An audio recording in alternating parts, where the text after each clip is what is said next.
राजनीति की चरम सीमा किस हद तक गिर जाती है, ये आज हम विश्लेषण करके आपको बताएंगे। क्या सैनिक पर राजनीति करना जायज बात है, इस पर भी आज हम चर्चा करेंगे।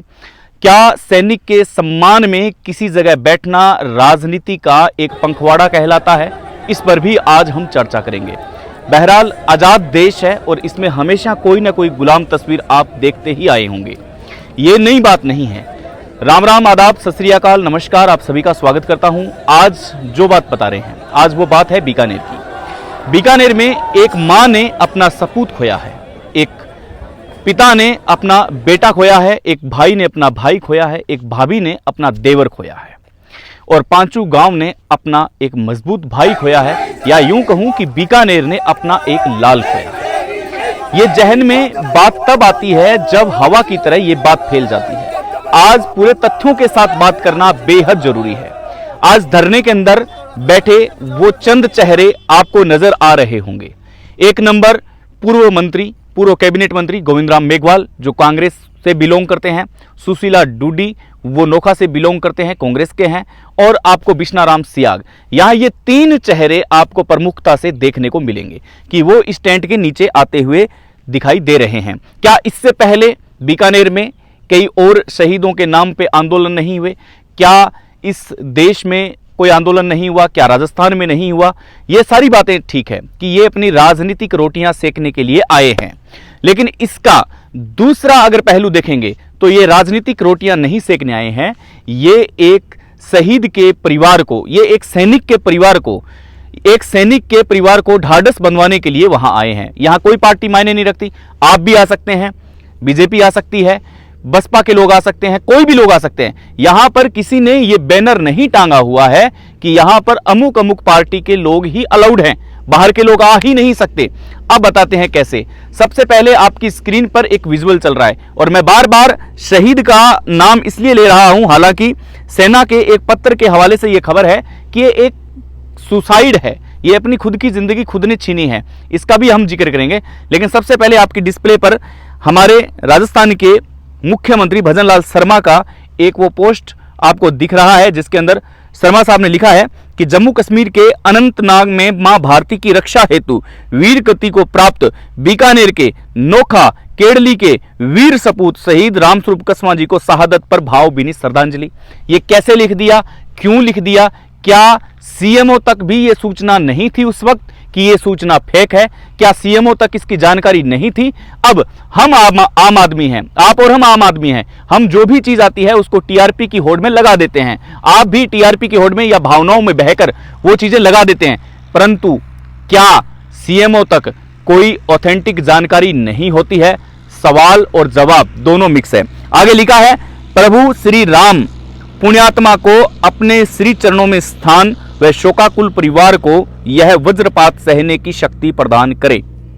ये देखिए आप। उसके बाद में एक खबर एक और आती है, इसमें लिखा होता है कि दूसरी मैं आपको पढ़ के बता रहा हूं, बिहारी लाल बिश्नोई जो नोखा के हैं, आज उनकी मुलाकात मुख्यमंत्री से हुई है। उन्होंने लिखा है कि पांचू के लाडले वीर जवान रामस्वरूप कस्वां को राष्ट्र की सेवा करते हुए शहीद होने का समाचार अत्यंत दुखद है। बिहारी लाल जी तो अभी चुनाव जीते नहीं हैं, वो तो घर पे हैं, जनता ने उनको घर पे बिठाया हुआ है। क्या उनका भी ध्यान इस पर नहीं गया? क्या उनकी टीम का भी ध्यान नहीं गया कि ये जो प्रकरण चल रहा है वो प्रकरण क्या चल रहा है? क्या उनके पास भी कोई ऑथेंटिक खबर थी या नहीं थी? आप तय कीजिएगा। ईश्वर से प्रार्थना है कि दिवंगत आत्मा को अपने श्री चरणों में स्थान देवे, इस दुख की घड़ी में परिजनों को कष्ट सहने की शक्ति प्रदान करे। ओम शांति। शहीदों की चिताओं में लगेंगे हर वर्ष मेले। ये मैं नहीं कह रहा हूं, ये बिहारी लाल जी बिश्नोई कह रहे हैं। वतन पे मरने वालों का बाकी यही निशा होगा। ये बहुत अच्छी लाइनें लग रही है, सुंदर लाइनें लग रही है, जबरदस्त लग रही है। लग रहा है कि बिहारी लाल जी में और मुख्यमंत्री जी में राष्ट्रवाद की भावनाएं कूट कूट कर भरी हुई है। अगर कोई सैनिक जाता है और स्पेशली अगर कोई बीकानेर का गया है तो इन नेताओं को दुख होगा कि हमारे बीकानेर का लाल है जो गया है। अब हम आते हैं वापिस बिहारी लाल जी की पोस्ट पर, उस पोस्ट पर जिस पोस्ट में मुख्यमंत्री साहब से मुलाकात कर रहे हैं। वो आज की मुलाकात है, ये कोई बनाई हुई मुलाकात नहीं है। लिखा है कि आज करनाल हरियाणा में मुख्यमंत्री आदरणीय भजन लाल जी शर्मा से मिलकर शहीद रामस्वरूप कस्वां को शहादत को लेकर परिजनों द्वारा की जा रही मांगों से अवगत करवाया है। ये लिखा है। और साथ में लिखा है कि अंतिम संस्कार हो, परिवार में आश्रित अनुकंपा नियुक्त मिले, इसके साथ साथ तत्काल कोर्ट ऑफ इंक्वायरी करवाकर समस्त परिलाभ शहीद परिवार को दिलाया जाए। ये चीजें सामने आ रही है। देखिए, ये बिहारी लालजी बिश्नोई मुख्यमंत्री साहब से मिलते हैं, आज ही के दिन मिलते हैं, आज ही के दिन ये पोस्ट की गई है। अब इनकी पोस्ट की क्या औचित्य है, क्या इनकी गरिमा है, क्या इनकी परिभाषा है, क्या इनकी भाषा है, क्या इनकी शैली है, इस पर हम चर्चा जरूर करेंगे। फिर आते हैं अपने बीकानेर के अंदर ही। बीकानेर के अंदर 2 मंत्रालय है, आपको पता है, एक कानून मंत्री है और एक सुमित गोदारा है जो अभी कैबिनेट में मंत्री है। सुमित गोदारा जी क्या लिख रहे हैं वो मैं आपको सुनाता हूं। भारतीय सेना में तैनात पांचू नोखा के लाल रामस्वरूप जी कस्वा के शहीद होने के दुखद समाचार प्राप्त हुए हैं। भगवान दिवंगत आत्मा को अपने चरणों में स्थान दे तथा परिवार को इस दुखद घड़ी में संबल प्रदान करे। जय हिंद। ये एक मंत्री की कमेंटमेंट है, ये एक मंत्री का कमेंट है। सारे विधायकों का अगर मैं कमेंट उठा करके देखूं, सारे कमेंट, सारी अगर पोस्टें मैं देखूं तो लगभग यही पहली दृष्टया ये नजर आ रहा है कि भाई रामस्वरूप कस्वा को शहीद का दर्जा दिया गया है और उसके बाद में ये सूचना बाहर कैसे आई, ये कैसे हुआ, इन सारी चीजों पर हम संपर्क करेंगे, बात करेंगे। लेकिन सबसे लास्ट में अर्जुन राम मेघवाल जो भारत के कानून मंत्री है, जो कानून मंत्रालय चलाते हैं, इतना बड़ा मंत्रालय चलाते हैं कि उनसे मिस्टेक होना तो संभव ही नहीं है। क्या उनकी टीम इतनी लेजी हो चुकी है, इतनी आलसी हो चुकी है कि किसी सूचना को ऑथेंटिक रूप में वेरी गुड देना है या नहीं देना, ये उनकी टीम निर्भर करती है। क्या मंत्री जी को यह पता नहीं कि उनकी टीम क्या कर रही है? सुनिएगा उन्होंने क्या लिखा है, डिस्प्ले पर आ रहा है आपके। मां भारती की रक्षा करते हुए बीकानेर की माटी के लाल पांचू निवासी वीर सपूत राम स्वरूप जी कस्वा जो कि जम्मू कश्मीर में अनंतनाग में वीर गति को प्राप्त होने का हृदय विचारक समाचार है जो प्राप्त हुआ है। राष्ट्र सेवा में समर्पित मां भारती सच्चे सपूत का सर्वोच्च बलिदान सदैव स्मरण किया जाएगा। संपूर्ण भारतवर्ष आपके संघर्ष व त्याग का सदैव ऋणी रहेगा, सदैव ऋणी रहेगा। देखिए कितनी बड़ी लाइन लिखी है मंत्री जी ने। ईश्वर दिवंगत पुण्यात्मा को अपने श्री चरणों में स्थान दे एवं परिवारजनों को यह आघात सहन करने का साहस प्रदान करे।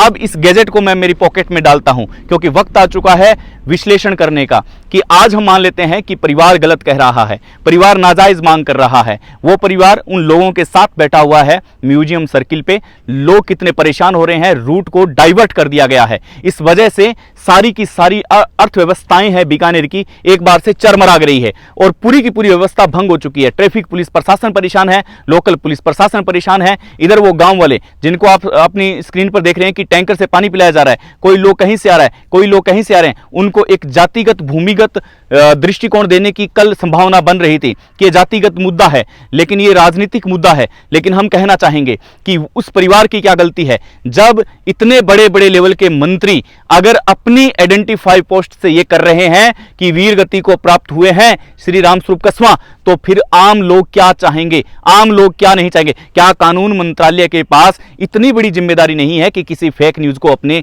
पोस्ट पे डाल दे? हमने भी इंस्टाग्राम पे डाला था, हमने भी श्रद्धांजलि दी थी और हमने भी शहीद का दर्जा दिया था। लेकिन जैसे ही सेना के द्वारा हमें सूचना मिली कि ये एक मर्डर का प्लान है, ये प्लान सिर्फ और सिर्फ मर्डर का है, ये शहीद नहीं है, असमंजस की स्थिति में वो पोस्ट हमने डिलीट की है क्योंकि हम भी सेना का सम्मान करते हैं, हम भी सेना को दिल से चाहते हैं। लेकिन क्या ये जो मैंने स्क्रीनशॉट बताए आपको, क्या ये सेना के सम्मान में ये पोस्ट वापस लेने की हिम्मत और हिमाकत कर सकते हैं? सवाल होगा नहीं, क्योंकि अब लाखों लोगों ने देख लिया है, लाखों लोग उनकी पोस्ट को पढ़ चुके हैं। अब तो अगर मंत्रालय ने हटा दिया, ये हटा दे, वो हटा दे, लोग कहेंगे इनको जानकारी नहीं है, इनके पास ऑथेंटिक न्यूज नहीं है। कोई भी जानकारी बिना आए ये तुरंत सपाट से सोशल मीडिया पर पब्लिश कर देते हैं। इससे कई लोगों की विचार और कई लोगों की विचारधारा प्रभावित होती है, इसलिए डिलीट नहीं करना चाहते। लेकिन क्या हमने, हमारी टीम ने, कुछ लोगों ने अपनी जिम्मेदारी को निभाते हुए सेना का सम्मान किया है? अगर सेना कह रही है कि ये नहीं है,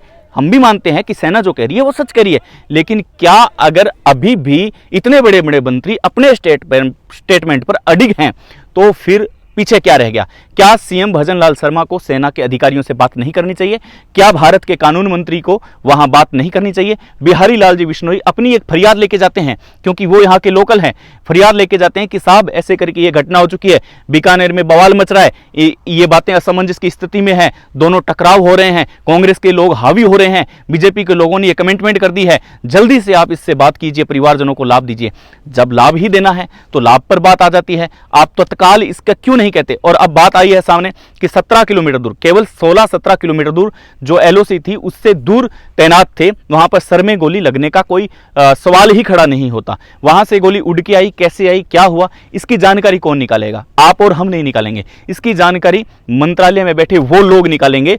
बीकानेर की हालात खस्ता हो रही है, रूट डाइवर्ट करने पड़ रहे हैं, पब्लिक परेशान हो रही है, यहां का यातायात पुलिस प्रबंधन वो परेशान हो रहा है। कितने पुलिस के जवान हैं वो धूप में चिलचिलाती हुई धूप में कल से खड़े हैं। कितने लोग हैं जो अपने गांवों से चल चल के आ रहे हैं।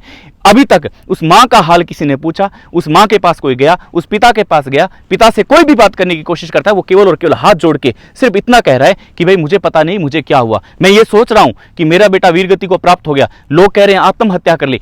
सोचिए जरा उस लाल पर क्या होती है, उस लाल पर क्या बीतती है जब कोई अपना लाल खो देता है। हमारे लाल सेफ हैं, आपके लाल सेफ हैं, हमें कोई फर्क नहीं पड़ता, लेकिन इतनी सी भी खरोंच आई उस दिन हम सड़क जाम कर देंगे, हाईवे पर ये कर देंगे, वो कर देंगे, इधर उधर टेलीफोन कर देंगे। लेकिन गरीब आदमी किसको टेलीफोन करेगा? सवाल खड़ा होता है। सवालों के सवालों में सबसे बड़ा सवाल है और सबसे बड़ा बवाल है कि बीकानेर की तपती दोपहरी के अंदर ये लोग गर्मी बढ़ रहे हैं। इतने बड़े लोगों का स्टेटमेंट कभी झूठा नहीं होता मेरी नजर में। आप क्या चाहते हैं आप जरूर बताइएगा।